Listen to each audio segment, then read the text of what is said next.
The third and final day of the first European Conference on the History of Youth Work and Youth Policy gathered the participants in the prestigious University of Ghent.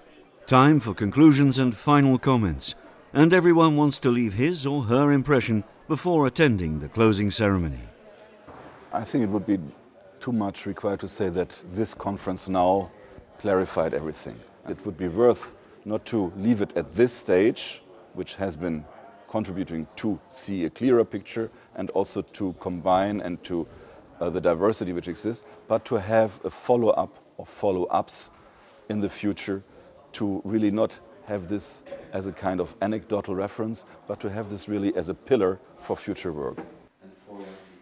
Finding new answers for the future could not have been done without this three-day trip down the memory lane of youth work. Enriched with new knowledge, some people packed up and left. Others arrived for what is to be seen as the cornerstone of future policies affecting youth work in Europe, the first European Youth Work Convention, which began this Wednesday. We believe in the importance of discussing future policy measures with stakeholders. And if we're going to produce a resolution on youth work, we really want to hear from the youth workers. And this convention is, again, a forum for the youth workers to communicate to us as policymakers what they would like to see. Of course, we also have our ideas, but we want to hear and consult with those who are directly affected by such a resolution. So that is the direct impact of the meetings this week.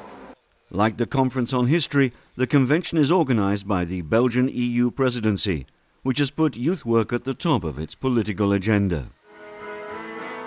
In the new EU strategy endorsed by the 27 member states, youth work is seen as a key instrument to contribute to areas like employment, entrepreneurship, health, social inclusion, culture and education.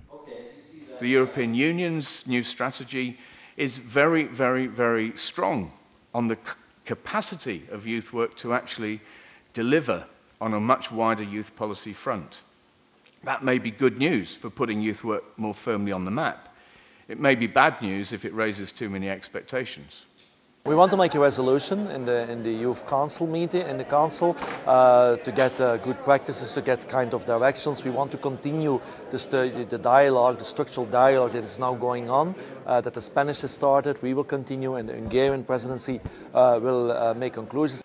Youth employment is a particular concern in the context of the ongoing economic crisis. It's indeed estimated that 1 young European out of 5 is unemployed. It's not a question of just having formal education. Non-formal education is important to attracting the interest of employers. They get a lot of CVs today from young people, a lot of excellent grades. But what can make the difference for a young applicant is the fact that they've engaged in some volunteering activities and in some youth work activities. That shows the confidence initiative that applicant may have. So youth employment will not be solved, but we're working our best to alleviate it. For 4 days, the participants at the convention will design the future of youth work. This new approach is a major breakthrough in policy development and can only reinforce youth work throughout Europe for the benefit of youngsters and society as a whole.